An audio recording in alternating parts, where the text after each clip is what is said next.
ថ្ងៃនេះនឹងខ្ញុំធ្វើដំណើរទៅលេងនៅចក្រាតរ៉េនសំឡូតអញ្ចឹងក៏ខ្ញុំបានថតឲ្យអ្នកទាំងអស់គ្នាបានទស្សនាដែរថាតរ៉េននៅសំឡូតនេះមានផ្លែច្រើនប៉ុណ្ណាហើយឥឡូវនេះផងដែរខ្ញុំបានមកដល់ចក្រាតរ៉េនសំឡូតហើយចក្រាតរ៉េនសំឡូតនេះប្រហែលជាមាន100ទៅ200ដើមដែរហើយអ្នកទាំងអស់គ្នាទៅទស្សនាទៅថានៅក្នុងចក្រាតរ៉េននេះផ្លែតរ៉េនល្អប៉ុណ្ណាស្រុកសំឡូតខែ5ខែ6នេះគឺរដូវកាលតរ៉េនហើយអញ្ចឹងអ្នកទាំងអស់គ្នាមកលេងនៅសំឡូតទាំងអស់គ្នា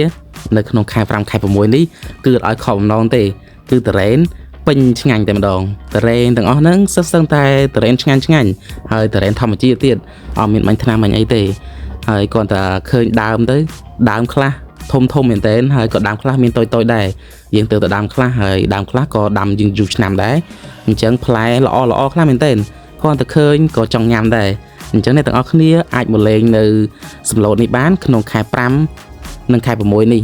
តរ៉េនមានច្រើនខ្លាំងមែនតើនិយាយរួមទៅស្រុកសំឡូតនេះមិនមែនត្រឹមតែមានចក្រាតរ៉េនទេចក្រាសាវម៉ៅហើយនិងចក្រាដំណាំផ្សេងទៀតគឺបានផលល្អខ្លាំងមែនតើ